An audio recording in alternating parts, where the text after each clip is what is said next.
Muy buenas noches, queridos hermanos y hermanas que nos acompañan en este nuevo capítulo de Imagen Bautista. Hoy nos encontramos, como siempre, para hacer una reseña de un interesantísimo libro. Y hoy me acompaña mi querido hermano Ángelo Mercado para poder hacer esa reseña que nos va a estar contando pronto el título, también el autor, como siempre, para saber de qué libro se trata. ¿Cómo está, Ángelo? Buenas noches. Buenas noches, pastor. Estoy bien, gracias a Dios. Bueno, está empezando a hacer un poquito de frío, pero eso significa que uno va a poder hacerse su tecito, su matecito. Así que, bien, gracias a Dios estamos bien. Qué bueno, mi hermano. Sí, ya está helado por aquí, por la quinta región de Chile, donde estamos haciendo este capítulo. Bueno, Ángelo, queremos ver entonces este libro interesante. Si nos puedes contar qué libro es, también si nos puedes contar acerca de su autor un poco para que nos vamos haciendo una idea y ir contándonos de forma general sobre este libro. Sí, bueno, el libro se llama 2000 años del poder de Cristo. Es de Nick Needham, un historiador muy bueno. Es el tercer volumen. Quizás la gente esperaría lógicamente que se haga del volumen 1, 2, 3, pero Sí, nos vamos a preguntar eso. ok, vamos a dejarlo con que estamos en el 3, que es la era de la Reforma, el tiempo de la Reforma protestante, de todos esos vientos, digamos, para usar el título de otro libro, esos vientos borrascosos que hubieron en el siglo XVI. Pero también habla del Renacimiento, que igual es importante mencionarlo. Abarca ese periodo de tiempo, el tercer volumen de 2000 años del poder de Cristo. Perfecto, suena interesante. Entonces, partimos por lo que te entiendo, desde el Renacimiento hacia adelante. Exacto. Bueno, Ya. acá el autor usa una alegoría con el índice.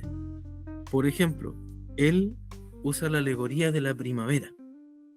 Parte con cánticos de primavera, como que la primavera se empieza a acercar, entonces las personas como que tienden a ponerse más alegres, y a eso él le titula Cánticos de Primavera, el Renacimiento, que es como todo el comienzo de todo esto.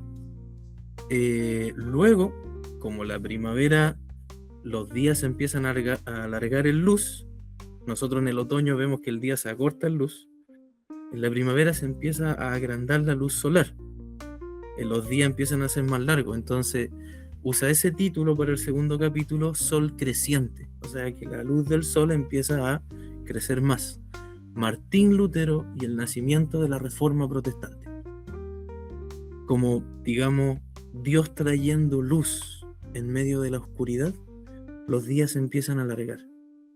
Después, días cálidos, la renovación de la iglesia, profunda madurez, Juan Calvino y la fe reformada, flores para las abejas, la reforma radical, vientos tumultuosos, la Europa dividida, el dulce grano, o sea, ya el fruto maduro, la reforma inglesa y escocesa, que igual fueron madurando después en el tiempo, reuniendo golondrinas, y esta parte es muy importante, que es la contrarreforma católica, y me gusta que al final deja una sección también para los ortodoxos griegos, los ortodoxos orientales, porque también son parte de la cristiandad, y le titula Tú también tienes tu música, porque los ortodoxos orientales no son ni católicos ni protestantes, son, como usted sabe, totalmente distintos.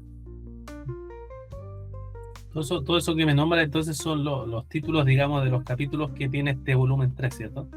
Exacto, él hace como esa alegoría de la primavera, Ya. como para ir mostrando cómo Dios fue obrando en el tiempo, como los periodos de la primavera, cómo la luz solar fue aumentando, cómo los días empezaron a ser más cálidos, con más calor, cómo también hubieron vientos, porque la primavera usted sabe que entra con viento, nuestra primavera es septiembre. ¿Y por qué es conocido el mes de septiembre en Chile? por las fiestas patrias. Aparte, bueno, aparte de su empanadita, su Sí, anticucho, sí. En Valparaíso el viento, bueno, en la quinta región en general los vientos son fuertes. el viento fuerte, porque la primavera entra con viento. Ujú. Entonces, él usa toda esa alegoría para mostrar cómo la reforma tuvo sus rosas, pero también tuvo sus espinas. Y es muy importante mencionarla en la historia. En la historia uno no puede seleccionar las partes que a uno le gustan y esconder las que uno no quiere. Hay que, como dice el dicho de los historiadores, pintar el cuadro con sus verrugas, el retrato con los defectos del rostro de la persona, porque eran humanos como nosotros. Sí, suena bien interesante. No sé por qué capítulo vas a ir contándonos, hablándonos, pero ya al escuchar algunos de los títulos se me ocurren varias preguntas. Bueno, están los anabautistas, ¿cierto? Que a los bautistas se nos asocia con ellos directamente. Voy a hablar lo diferente que somos. Ya, está el tema de los puritanos ahí, ¿qué No, tal? ese es el cuarto, no se me adelante, se está revisando con el hermano Carlos. Saludos para el hermano Carlos. Ya, okay. Bueno, eso, se me ocurren preguntas, pero ahí vamos viéndolo en el camino. ¿Por qué parte te vas a ir tú para comentarnos sobre este libro? Voy a ir por, digamos, todos los capítulos, pero voy a enfatizar más algunos. Ya, ok. Voy a enfatizar más algunos y algunos puntos en específico, y otros, digamos, que los voy a mencionar de lo que se trata, pero muy breve. Por tema de tiempo. Sí. Es un tema igual apasionante que no podría estar todo el día o toda la vida estudiándolo, pero tenemos una hora. Claro, la idea es que nuestros hermanos que nos están escuchando en este capítulo puedan ver qué de interesante este libro y por qué sería importante tenerlo para reflexionar en torno a él. Algo importante, que por qué es importante tenerlo, valga la redundancia, es porque debemos aprender de la historia. Es muy importante que aprendamos de la historia para no repetir los mismos errores. No somos mejores que nuestros antepasados, para nada.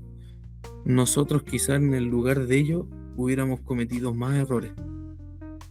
Entonces debemos estar conscientes de eso y conocer la historia. Si Dios en la Biblia puso libros históricos, es porque Él quiere que su pueblo conozca la historia del pueblo de Dios y cómo Dios fue obrando en el tiempo. Algo con lo que me gustaría empezar es que Dios está sobre nosotros. Y aunque nosotros desde la tierra y desde nuestra vista limitada e ignorante solo vemos confusión y caos momentáneo, Dios va tejiendo toda esta aparente maraña para hacer el hermoso y glorioso telar que veremos al final de los tiempos, con hermosos detalles que a veces podemos contemplar ahora como destellos. No debemos ver la historia creyéndonos mejores que ellos, porque nosotros tenemos el panorama más amplio de ese tiempo. Podemos ver, digamos, más amplio el panorama de lo que ellos lo tenían. Pero ellos solo tenían lo del momento. Es como que en 200 años más nos criticaran por cosas y los de 200 años más dijeran: oye, pero mira los errores que cometieron, si después esto se iba a solucionar. Y nosotros decimos: pero ¿qué sabía yo? Yo tengo lo de ahora, lo del momento. Entonces, tenemos la palabra de Dios que nos puede guiar. Por eso debemos pedir sabiduría para vivir para la gloria de Dios nuestro tiempo.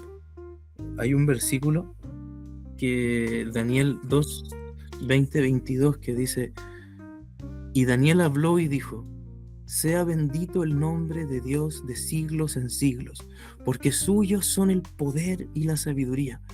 Él cambia los tiempos y las edades, quita reyes y pone reyes, da sabiduría a los sabios y la ciencia a los entendidos. Él revela lo profundo y lo escondido, conoce lo que está en tinieblas y con él mora la luz. Él cambia los tiempos y las edades. Dios es el Dios de la historia y la historia es la historia de Dios. Entonces debemos partir entendiendo eso, que es Dios el que está por sobre todo esto, obrando todas las cosas para la gloria de Él, la gloria de Cristo y el bien de su pueblo. Ahora, ya para entrar de lleno al libro, algo importante a decir es que la reforma no fue algo espontáneo. el terremoto del siglo XVI fue a causa de previos movimientos de las placas tectónicas en todos los siglos anteriores. Esto era algo que ya se venía dando, una bomba que iba a explotar a como dé lugar, tarde o temprano. Y Dios, en el momento exacto, supo cómo hacer las cosas. El primer capítulo, que se llama Cánticos de Primavera, el Renacimiento, podemos ver cómo ciertos estudiosos ya venían hablando de ciertas cosas. El Renacimiento se caracterizó por un enfoque en el potencial intelectual, artístico y creativo del hombre. Ahora, como cristianos, sabemos que tenemos esto solo por la imagen de Dios en nosotros. Pero esto es algo que se fue, digamos, redescubriendo en ese momento. Se le empezó a dar más valor al matrimonio, a las artes, al conocimiento. Ahora, quiero tocar el punto del matrimonio para hacer una aplicación a nuestros tiempos. En la teología católica de ese tiempo que tenían los monjes, se les prohibía casarse, contraer matrimonio, que es lo mismo, tener hijos. Y muchos hombres empezaron a cuestionar esto y a decir de que había que darle el valor al matrimonio como Dios se lo da, que Dios creó al hombre precisamente como la primera pareja y tomó a la mujer del hombre. Ahora, ¿por qué lo digo? ¿Por qué digo que podemos aplicarlo a estos tiempos? Porque lamentablemente estamos viviendo en una era de mucho individualismo y crecimiento personal, de mi estudio, mi trabajo, que quiero hacer primero esto, cuando no hay cosa más hermosa en esta tierra, decía Martín Lutero, que un matrimonio santo y piadoso, que una mujer espiritual que te puede cuidar, que te puede ayudar. Es el regalo más hermoso que Dios le puede dar a un hombre, aparte de la palabra, por supuesto, y aparte de la salvación.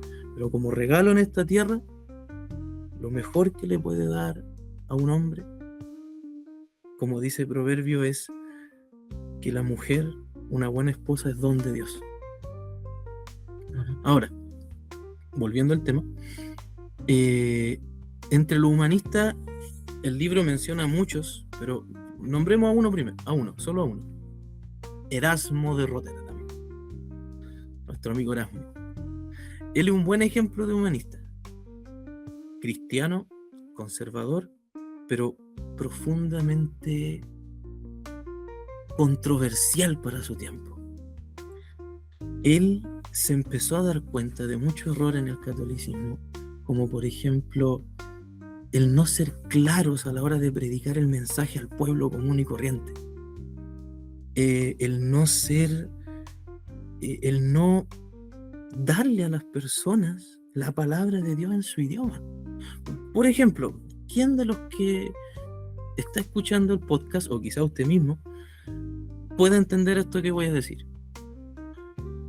Populus quiam bulabat in tenebris vidit lucem magnam, habitantibus in regione umbrae mortis lux horta est eis.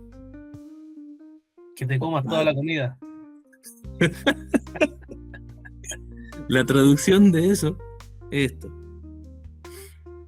el pueblo que andaba en tinieblas vio gran luz, los que moraban en tierra de sombra de muerte, luz resplandeció sobre ellos. Eso fue lo que dije. Lo primero era latín, y así clarito. Estaba la Biblia. ¿Estaba clarito? Estaba clarito, claro, eso lo podía entender cualquier granjero. Populus quiam bulabat in tenebris vidin lux magnam. ¿Quién iba a entender eso? Nadie. Solamente los que habían estudiado latín. El pueblo que andaba en tinieblas vio gran luz. Los que moraban en tierra de sombra de muerte, luz resplandeció sobre ellos. Esa es la esencia de lo que buscaba Erasmo. y esa es la esencia de lo que buscaban los pre-reformadores como Wycliffe con el inglés, Huss con la predicación en checo y Parvey mejorando a Wycliffe. Entonces, ¿qué hizo Erasmo? Empezó a hacer conocido esto. De hecho, en el Erasmo publica un Nuevo Testamento en griego, que era la lengua original en la que fueron escritos los libros del Nuevo Testamento, y en el prefacio dice esto, voy a citar a Erasmo, dice: el sol mismo no es más común ni está más abierto a todos que la enseñanza de Cristo. Estoy del todo en desacuerdo con los que no quieren que se traduzcan las Sagradas Escrituras a la lengua natal y sean leídas por gente corriente, como si la enseñanza de Cristo fuera tan complicada que solo unos cuantos teólogos pudieran entenderla, o como si la fuerza de la fe cristiana se encontrara en la ignorancia que las personas tienen al respecto. Podría ser sabio quizás esconder los misterios del gobierno del pueblo corriente, pero Cristo quiso que sus misterios se proclamaran con tanta claridad como fuera posible. Quiero que incluso la mujer más humilde lea los evangelios y las cartas de San Pablo. Quiero que se traduzcan en todos los idiomas, de manera que puedan leerse y entenderse por escoceses e irlandeses, turcos y musulmanes. Hacer que las personas entiendan lo que el cristianismo enseña es, con seguridad, el primer paso para convertirlos. Tal vez muchos se burlarán de las escrituras, pero algunos las llevarán en su corazón. Deseo grandemente que el granjero cantara parte de las escrituras mientras ara, que el tejedor las tarareara con la melodía de su lanzadera, que el viajero apartara el aburrimiento de su viaje leyendo las historias de la Biblia, que las conversaciones de todos los cristianos fluyan de las escrituras, porque nuestras conversaciones cotidianas revelan en general lo que somos. Eso es lo que después buscó Lutero y los demás reformadores. Buenísimo, ¿cierto? ¿Podríamos decir entonces que de él viene la idea? No, ¿No? no necesariamente, porque Wycliffe ya la había traducido en inglés algunas partes. Okay. John Huss ya predicaba en checo 100 años antes de Lutero, pero Erasmo, como el humanista influyente que era en su tiempo, era el humanista más influyente, era el erudito de su tiempo. Erasmo publicaba un libro y se vendían miles de copias en su tiempo. Era el más citado. Entonces él, con su influencia, digamos que es como que expande esto. ¿Y la Iglesia Católica cómo lo ve a él en ese aspecto? En ese tiempo, digo, ¿cómo se veía? ¿Se veía bien, mal? ¿O no dice nada el libro sobre eso? No sé. Sí lo dice, es complicado. Sí lo dice porque muchos libros de Erasmo fueron proscritos por la Iglesia Católica. Fueron proscritos y fue muy maltratado por, digamos, el catolicismo oficial. Pero Erasmo nunca quiso romper con Roma. Lutero sí. No. Ahora, Erasmo publicó el Nuevo Testamento en griego, y esto es importantísimo en la historia, porque esto le dio una herramienta fundamental a otros para ahora traducir la palabra de Dios a las lenguas comunes del pueblo, basados en el original griego y no en el latín, como estaba la Vulgata. Generalmente, si es que se hace una traducción de otra traducción, van a haber errores, porque va a ser como escalar peldaños, pasar por un lado para después llegar a otro. Era mejor tenerla en el original y traducirla desde el original. Esta herramienta de Erasmo abrió el camino a hombres como Lutero para tomarlo y traducirlo al alemán, a Tyndale para traducir al inglés, a Lafebvre para el francés y a nuestro Casiodoro de Reina y Cipriano de Valera para el español, dándonos tan magna obra en nuestra lengua, nuestra querida Reina Valera. La reina verdadera. Nuestra reina verdadera 1900 eterna. 1909. La del oso. La del oso, la que entiende el Quijote. Entonces, ahora, de aquí pasa al capítulo 2, con esto importante en la mente de uno. ¿Por qué esto fue tan importante? Porque fue basado en el griego, en el texto griego que Felipe Melanchthon, el brillante amigo Lutero, basó su entendimiento de la justificación. Y este punto importantísimo. La versión en latín de la Vulgata usaba la palabra justificare, que significa hacer justo a alguien o infundir justicia. Eso transmite una idea. Pero Melanchthon vio que la palabra justificar en el griego original es dikaios, que es más un término legal, que significa declarar justo a alguien, decir en un tribunal que alguien es justo. Por lo tanto, cuando decimos que Dios justifica al impío, es porque Dios mira al pecador que está en Cristo y lo declara justo por los méritos de Cristo y no porque el pecador sea justo por sí mismo. ¡Bum! Eso fue lo que le costó tanto dolor a Lutero entender. Ese pobre monje se mataba en ayuno, en vigilia, en desvelo, en peregrinación y cuánto sacrificio más, solamente para terminar más vacío y con su conciencia más culpable, pasando hasta 6 horas en el confesatorio confesándose. Y es que él había sido enseñado en los escritos de Gabriel Biel, que enseñaba la frase en latín facere quod inse est. Haz lo mejor que puedas y te irá bien. Él decía que ayunes, que ores, que leas, que te esfuerces, que des tu 100% y Dios considerará eso a tu cuenta para beneficiarte. Pero eso quebró a Lutero, lo angustió porque vio que no podía, que no tenía fuerzas como hombre, porque no sabía si había dado lo mejor y se atormentaba pensando en que pudo haber sido mejor, en que en un detalle se equivocó y entonces por eso ya quedó desechado. Un círculo de ansia y depresión espiritual continuo. Fue fatal.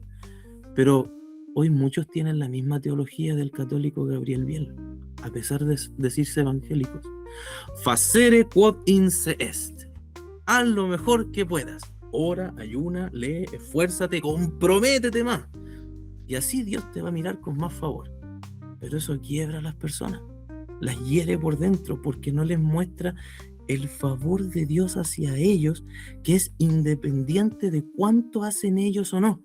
Si estamos en Cristo, Dios ya nos mira con favor, porque Él nos ama y porque nos ve en Cristo.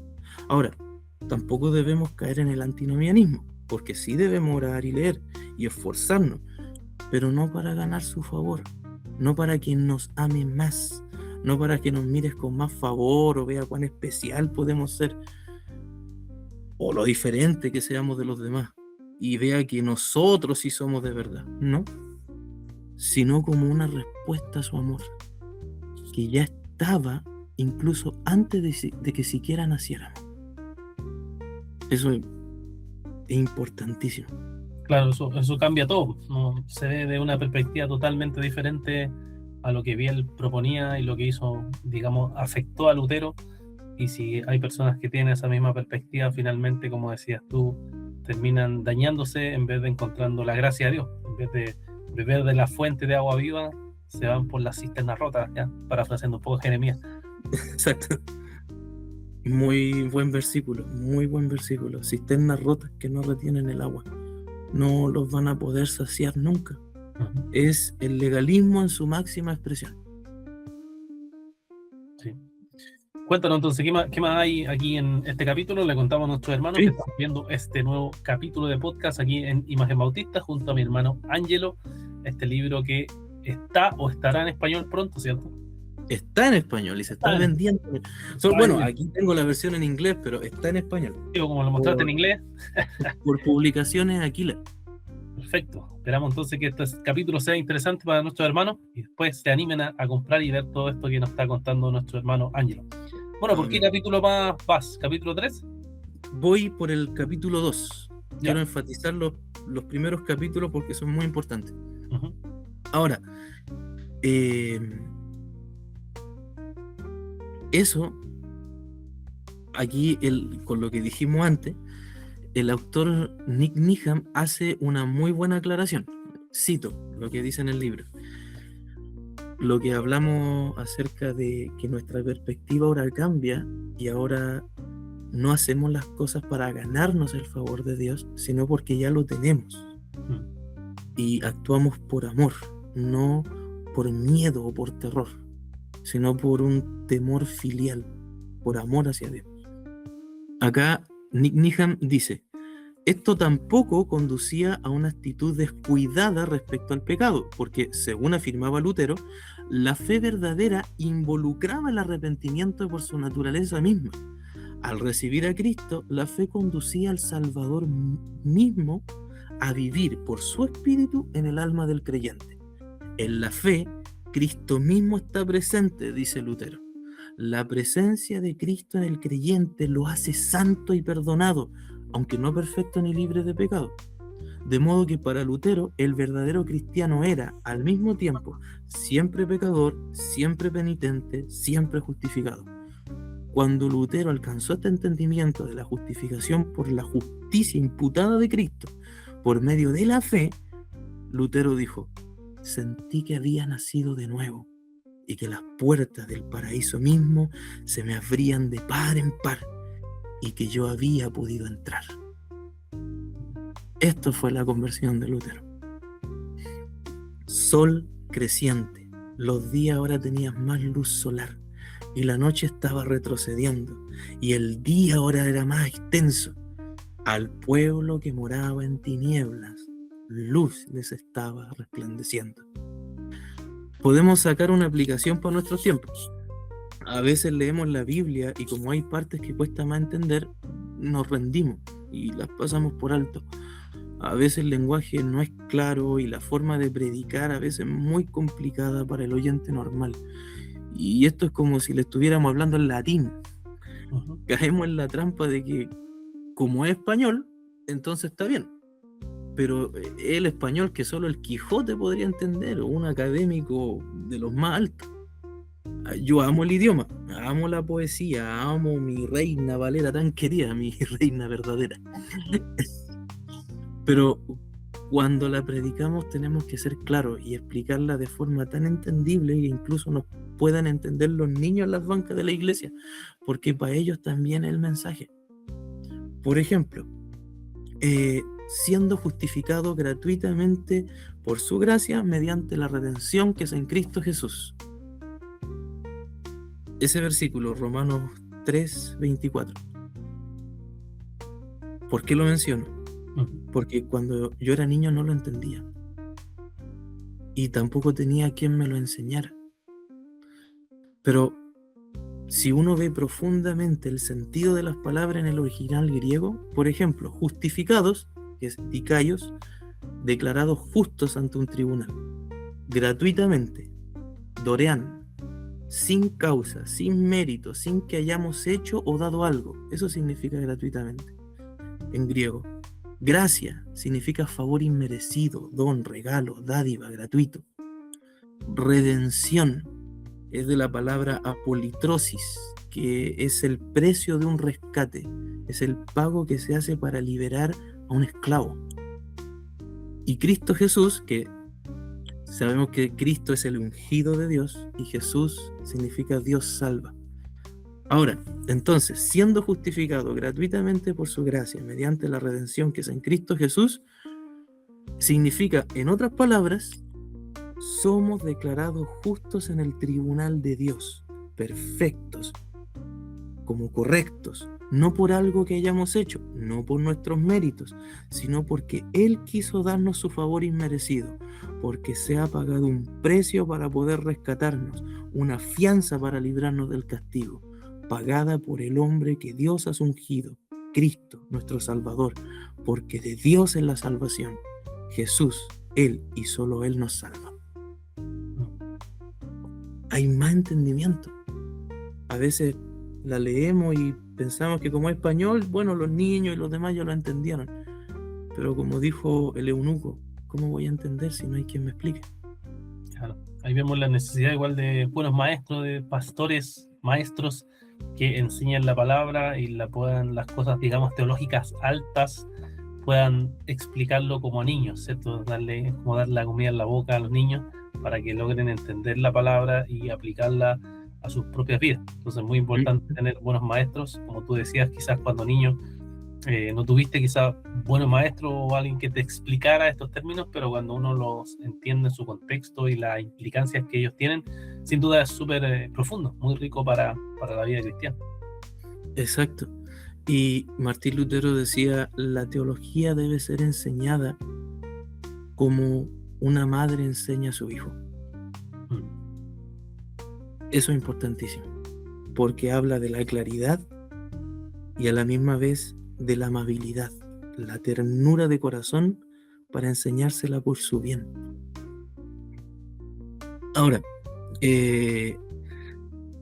Lutero, con todo este entendimiento, sabemos, aquí el libro igual lo narra con mucho detalle, cuando estuvo en la famosa dieta de Worms, le piden que se retracte de esto que ahora estaba enseñando, que había descubierto, y lanza su famosa frase: a menos que se me convenza por el testimonio de las escrituras o por razones claras, pues no le creo ni al Papa ni a los concilios por sí solos, porque es evidente que han errado y se han contradicho, estoy sujeto por los textos de la escritura que he citado, y mi conciencia está cautiva de la palabra de Dios.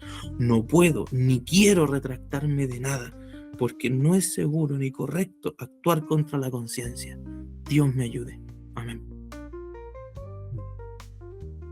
Ahora, después se lo llevan de la dieta de Worms y en el camino es interceptado por jinetes y soldados que lo raptan.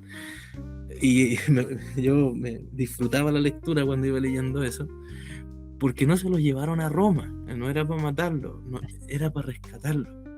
Fueron enviados por el príncipe de Alemania, Federico el Sabio, para llevarlo al castillo de Wartburg y cuidarlo. Allí Lutero tradujo el Nuevo Testamento al alemán común del pueblo. No era ni siquiera un alemán clásico, era un alemán entendible, el que se hablaba en las tabernas, en los mercados. De hecho, Lutero salía de vez en cuando del castillo para hablar con las personas, pero no como Lutero, porque estaba siendo protegido, sino con otra identidad. Aquí cito una frase, algo que dice Needham en el libro, dice: para disfrazarse, Lutero se despojó de su sotana de fraile, se vistió como un caballero, se dejó crecer el cabello y la barba y adoptó el nombre de Junker Jorge, caballero Jorge. Cuando salía del castillo para tomar aire fresco y hacer ejercicio, para no tullirse, entablaba conversación con las personas y les preguntaba si alguien había descubierto ya el paradero de Lutero. Lutero tenía eso. Como burlándose. Claro, no, y para saber si es que ya no habían descubierto dónde estaba. Lutero igual tenía esa personalidad alegre, bromista, jovial, pero muy firme en la palabra, aunque como todo hombre tenía sus defectos. Needham registra un testimonio que un contemporáneo de Lutero dio sobre él. En el debate de Leipzig estuvo presente un tal Peter Mosellanus, un erudito en latín, y él estaba presente en el debate cuando vio a Lutero debatir, y él dejó un registro de cómo era Lutero como persona. Quiero decirlo porque acá Needham lo dice, es importante que entendamos que eran personas. No eran, como se suele pensar a veces, cerebritos que hicieron cosas como robots y los vemos como figura histórica y ya. Eran personas como nosotros. Dice Peter Mosellanus, que conoció a Lutero: Lutero de estatura media, de cuerpo delgado y tan cansado por las cargas de la responsabilidad y el estudio que casi se pueden contar todos sus huesos. Se encuentra en la madurez plena de sus poderes. Su voz es clara y hermosa. Su conocimiento y su dominio de la escritura son tan extraordinarios que puede citar cualquier cosa de memoria a la perfección. Entiende el griego y el hebreo lo bastante bien como para emitir su propio juicio sobre el significado de las palabras y de las frases. Cuando habla, tiene una rica reserva de temas a sus órdenes y un inmenso bosque de pensamientos y palabras a su disposición. No hay nada altanero u orgulloso en él. Sabe cómo adaptarse a las distintas personas y circunstancias. Siempre está fresco, alegre y relajado, con una agradable expresión en su rostro, independientemente de lo fuerte que lo presionen sus enemigos. Sencillamente no se puede evitar pensar que el cielo está con él en su poderosa labor. Sin embargo, la mayoría de las personas lo critican por no ser suficientemente moderado cuando argumenta contra sus adversarios. Carece de prudencia y es más cortante en su discurso de lo que debería ser un teólogo y reformador. Durante el debate, él llevaba un ramo de flores en su mano y cada vez que la discusión se enardecía, miraba sus flores y las olía. Y es que eran imperfectos.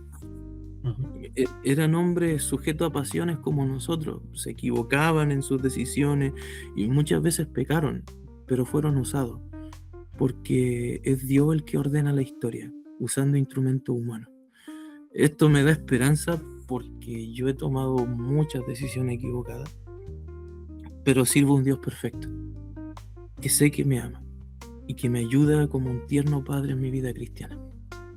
Sí, a la vez, bueno, tener esta imagen de Lutero más cercana, porque suele pasar con todas las personas que se tiende a idealizar, no solo Lutero, sino Calvino, Zwinglio y bueno, todos los reformadores que conocemos, se tiende a idealizar y se olvida que son seres humanos, fueron pecadores con pecados remanentes todavía, que tenían que crecer, luchas, tentaciones que tuvieron que enfrentar, y al recordarlo así podemos tener una idea más objetiva de la persona y saber que aún en lo imperfecto el Señor va obrando y lo usó para su gloria, así como los va a usar seguramente a cada uno de nosotros en distintas formas, en distintos niveles, pero finalmente nos usa para la gloria del Señor. Así que es bueno saber esta descripción, ¿cierto?, que nos da ahí respecto de Lutero. Es muy bueno, como dice usted, porque si uno idealiza mucho o enseña una imagen histórica de una manera muy idealista, eso va a tener consecuencias en la práctica, porque uno se va a desanimar y va a decir, pucha, ¿qué voy a servir al Señor si estoy lleno de tanto, cometo error en esto, cometo error en esto otro? No hay esperanza, puede pensar uno. Pero cuando uno mira de verdad cómo fueron ellos, uno se da cuenta que si Dios usó una burra, Puedo usar un burro. puede usar un burro, puede volver a usar un burro. Ahora, ojo, eso no nos justifica, eso no significa que no tengamos que mejorar esa área, porque igual ahí Peter Mosellanus decía, se criticaba a Lutero por ser imprudente y eso igual estaba mal. Es como, por ejemplo, decimos que para ser usados por el Señor no nos desanimemos, pero igual, y esto usted también lo sabe, es importantísimo también, como dice Pablo, que el siervo de Dios debe ser irreprensible. O sea, los requisitos que se dan deben estar cumplidos cabalmente en una persona para poder ordenarle al ministerio. Eso es importantísimo porque es Dios mismo el que dio esa lista y debemos cumplirla. Ahora, eso no significa que, por supuesto, uno a veces cometa una decisión imprudente o no tuvo quizá un muy buen acierto en esto o en esto otro. Pero hay cosas que sí son importantísimas. Y eso igual es bueno recalcarlo. Así es. Bueno, estamos viendo este podcast con Ángelo Mercado. Estamos revisando este libro que está ya en español por Editorial Aquila. Así que cuéntanos, ¿va a seguir avanzando en otros capítulos de este libro? Sí. Acá, bueno, el capítulo 3 lo voy a pasar más rápido. Ya. Se llaman los días cálidos, que es la renovación de la iglesia. Ya los días empieza a hacer más calor en primavera, uno viene saliendo del invierno del catolicismo romano. Aquí el autor comienza a relatar los cambios que empiezan a ocurrir en Alemania. Eran días que empezó a haber más calor espiritual, por así decirlo, como saliendo del invierno del catolicismo romano, en donde la iglesia se estaba renovando y mejorando. Eran días más cálidos. En el capítulo 4, profunda madurez, Juan Calvino y la fe reformada. Ahora, en los árboles, a medida que avanza la primavera, comienzan a salir ya la hoja, el forraje y las flores de los árboles que serán los futuros frutos, ¿cierto? Usted tiene árbol en su jardín. Tengo, sí. No, higuera de limones, Sí, estaba muy rico los higos que comí. olivo. Le saqué higo a su higuera pasta. Cuando fui a buscar las confesiones, pero ese es tema aparte. Bueno, Nick Needham usa esta alegoría para mostrarnos cómo la reforma se fue perfeccionando. Más hombres se unieron, jovencitos que ahora estaban aprendiendo y estudiándolo, y se llenaron los árboles de Europa de las flores en formación, que luego serían los dulces frutos, frutos que incluso hasta hoy disfrutamos. Acá ¿Qué frutos serían? A ver. voy a mencionar unos nombres: Vermigli, Bucero, Calvino. Todos ellos comenzaron como flores en los árboles, que luego fueron buenos frutos. Alguien que hoy no es muy conocido, pero que a quien le debemos muchísimo, es Martín Bucero. Él fue el pastor que nos dio al Calvino que hoy conocemos. Calvino no se convirtió con él, pero podríamos decir que Martín Bucero fue el Aquila y Priscila del Apolo Calvino. Sin Bucero no hubiéramos tenido a Juan Calvino. Lo guió más perfectamente en el camino de Dios. Lo pastoreó, lo cuidó de influencias que no lo hacían muy prudente. Fue un padre para él. Tenemos todos estos cambios y toda esta confusión y convergencia en Europa con la Reforma, y en medio de todo esto, Bucero toma al joven Calvino y lo adopta, le enseña, lo forma. Calvino llegó a decir: no hay nadie como Bucero, nadie en piedad, nadie en intelecto, no hay como Bucero. Y es que fue su mentor. Y Bucero llegó a querer tanto a Calvino que lo llevó a vivir a la parte de atrás de su casa. Tomaban desayuno juntos, compartían juntos, reían y lloraban juntos. Eran humanos como nosotros, con relaciones como las nuestras. No podemos pensar en ellos, vuelvo a repetir, como personas abstractas y todas serias. Eran hombres con afecto, con emociones, con relaciones. Me imagino que usted, como yo, también hemos tenido nuestros mentores que amamos. Calvino tuvo a Bucero. Nunca criticó a Bucero, a pesar de que después lo superó en intelecto. Y es que había afecto, y eso está bien. La crítica a veces está en el silencio respetuoso, en omitir palabras, en no decir nada ni en contra ni a favor. Calvino escribió contra muchos, pero nunca escribió contra Bucero. O sea, fue realmente su mentor y un ejemplo de piedad en casi todas las cosas. Yo no conocía ese dato, sí, no sabía que Bucero había alojado a Calvino, que había estado ahí. Seguramente esos datos se amplían en el libro y, bueno, da más ganas e interés de leer ese libro. Por lo menos yo no sabía. No sé si los hermanos que están escuchando conocían más sobre eso. Me imagino que algunos sí conocen. Bueno, voy a contar algo que no está en el libro, que me contó, que dijo un profesor de historia, profesor Daniel Caballero. Un saludo para él si es que está viendo esto. Bucero vio que a Calvino soltero y le dijo: hermano Juan, ¿no has pensado en contraer matrimonio, en buscar alguna esposa que te ayude en la obra? Y Calvino le dijo: bueno, sí, pero estoy preocupado en mi estudio. Y Bucero lo animaba a casarse y le dijo: a ver, cuéntame, ¿cómo quiere a una esposa? Entonces, como Calvino estaba lleno de enfermedades, le dijo: mire, yo sufro de la espalda y me gustaría que tuviera ciertos conocimientos quiroprácticos. Entonces Bucero empezó a escribir cartas a varios reformadores que él conocía en distintas partes de Europa, a ver si es que había alguna monja por ahí que cumpliera esos requisitos.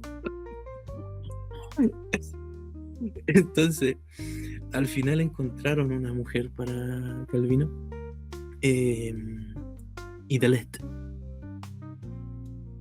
Fue una muy buena esposa para Calvino, y cuando ella murió, Calvino sufrió mucho. Y Nick Needham lo relata. Voy a dejarlo hasta ahí para entusiasmar al lector. Claro.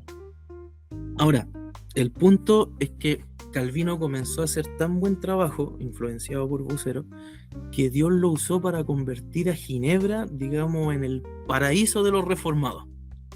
Todos los reformadores exiliados iban a Ginebra y aprendían de un ya maduro Calvino y comenzaron a tomar nota, así como él tomaba nota de Bucero, para que cuando volvieran a sus países Dios los usara con todas estas herramientas que habían adquirido en la Ginebra de Calvino. John Knox, cuando llegó a Ginebra, quedó tan asombrado que le escribió a un amigo una carta.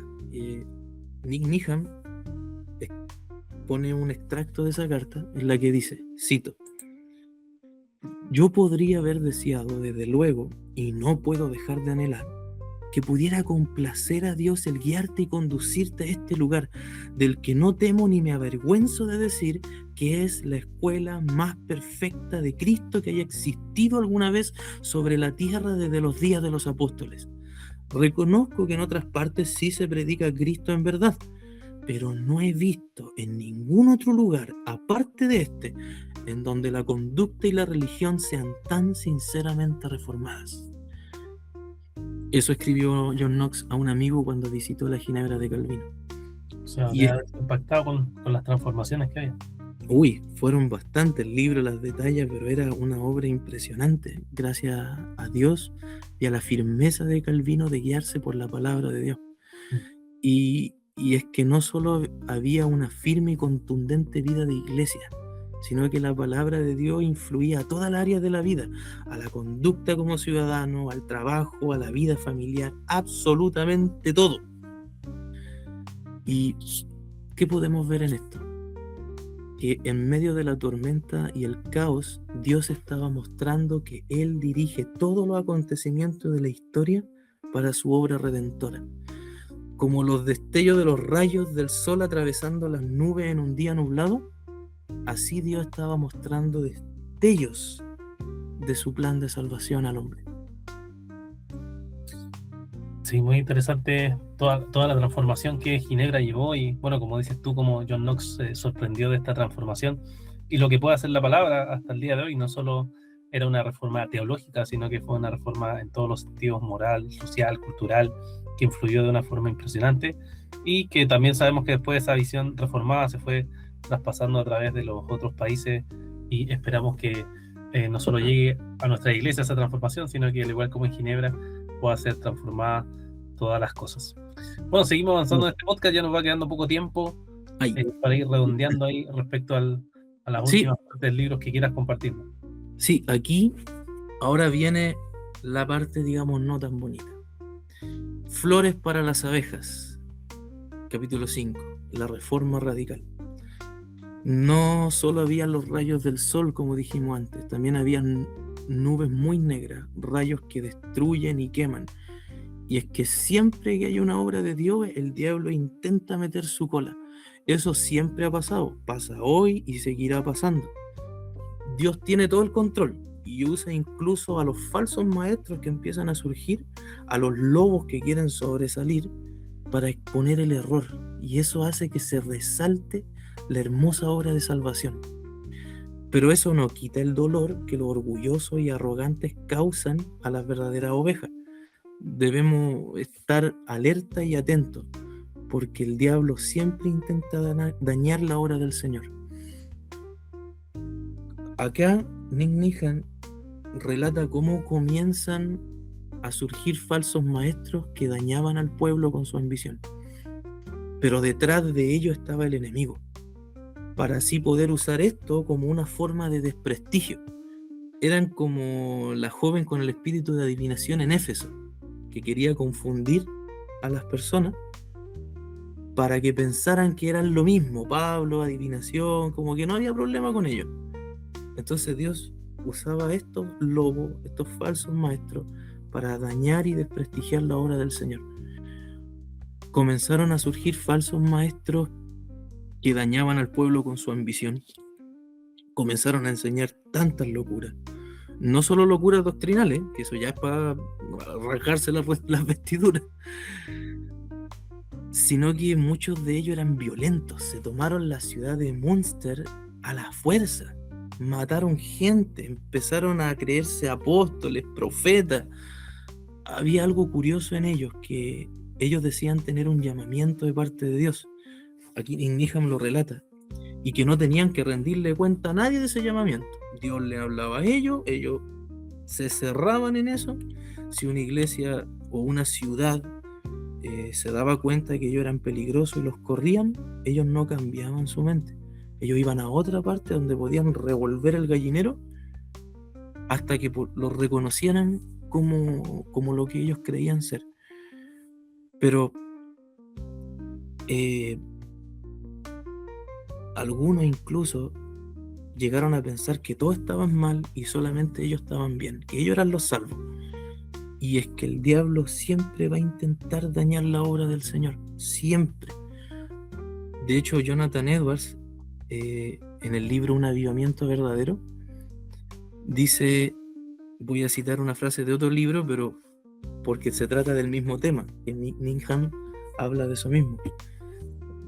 Jonathan Edwards dice: así también en el tiempo de la Reforma Protestante, cuán grande fue el número de aquellos que por un tiempo parecían unirse a los reformadores y sin embargo cayeron en los más groseros y absurdos errores y prácticas abominables. Y es particularmente notable que en tiempos de gran derramamiento del Espíritu, que producen avivamiento religioso en el mundo, un número de aquellos que por un tiempo parecen tomar parte en él, caiga en antojadizos y extravagantes errores, en grave fanatismo, alardeando de un alto grado de espiritualidad y perfección, censurando y condenando a otros como carnales. Y eso es en esencia lo que Ningham cuenta de los radicales. Ahora, debemos diferenciarnos de ellos, y los bautistas ingleses después, para diferenciarse totalmente de los anabaptistas, como usted sabe, hicieron la confesión de 1644, porque Europa estaba tan traumada con los anabaptistas que los ingleses querían marcar una diferencia de ellos, que no eran lo mismo. Entonces, nosotros, como una aplicación para nuestros tiempos, debemos hacer lo mismo: mostrar que servimos a un Dios santo, que Cristo no tiene nada que ver con la obra del enemigo, y marcar esa diferencia para que no darle manos al enemigo para que después nos ahorque. Sí, hay muchos que hasta el día de hoy todavía siguen asociando a los bautistas con los anabautistas y se piensa que somos con ese espíritu revolucionario, y en verdad no tiene nada que ver, y por eso los bautistas en 1644 y después en 1689 también trataron de distanciarse de estos movimientos radicales y quisieron decir: en verdad no tenemos ninguna relación con ellos, y tuvieron que aclararlo en su teología. Así que fue sin duda muy, muy interesante. Para ir cerrando, mi hermano Ángelo, entonces, bueno, cuéntenos ya la última parte para ir cerrando este capítulo de podcast. Bueno, el capítulo 6 se llama Viento que arranca los frutos de los árboles, que es la Europa dividida, que Ningham habla de todas las reformas que empezaron a haber en los distintos países de Europa: Polonia, Bohemia, Países Bajos. Luego, en el capítulo 7, que es el dulce grano, la reforma inglesa y escocesa, nos habla de cómo el fruto fue madurando. Fue traído a Inglaterra, Escocia. John Knox en Escocia llevó lo que había aprendido de Calvino, empezó a implementarlo, Dios empezó a obrar poderosamente.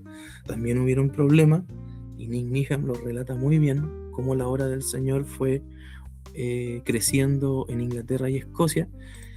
Y una parte muy interesante que tiene el libro es que en el capítulo 8, que se llama Reuniendo golondrinas, la contrarreforma católica, él habla de que los católicos no se quedaron con los brazos cruzados, atacaron con fuerza. Se formaron los jesuitas con Ignacio de Loyola, que fueron tan violentos, tan fanáticos. Podemos compararlos quizás como la SS en los tiempos de Hitler. Así fueron los jesuitas con el Papa, totalmente leales al Papa, fanáticos a más no poder,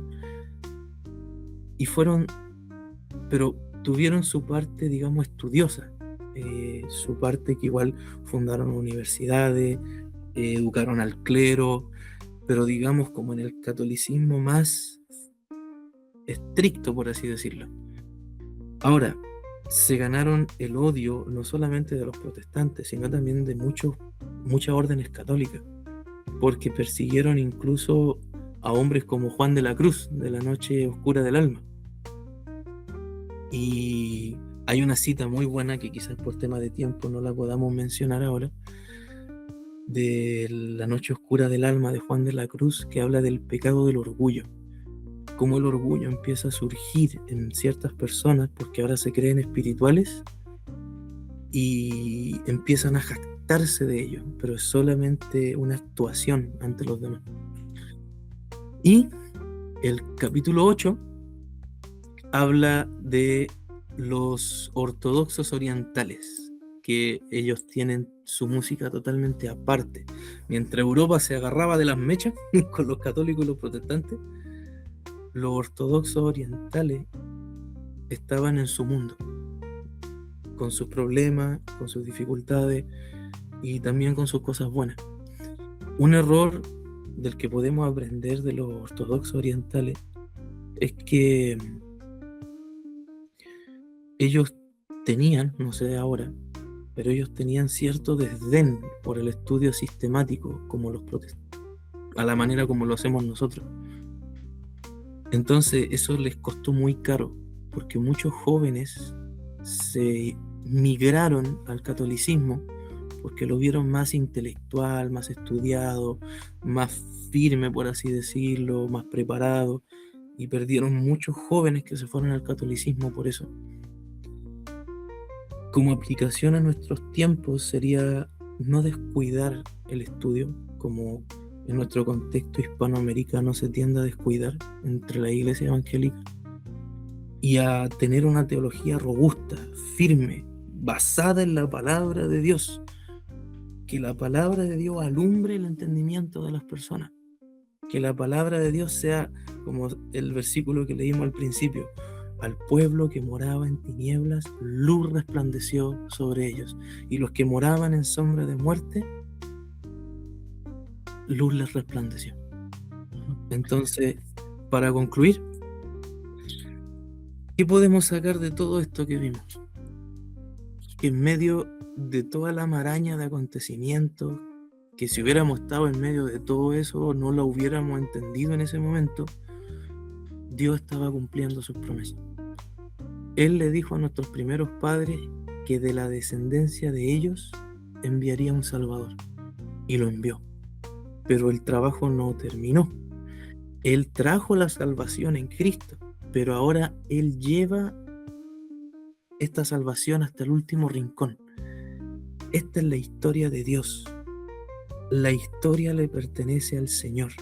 La Biblia dice: en el principio, Dios. Todo es de Él, por Él y para Él. Y todas las cosas obran para su gloria y para el bien de los que lo aman a Él. Esa es nuestra esperanza. El que Dios está por encima del tiempo, obrando en medio de todo esto. Amén.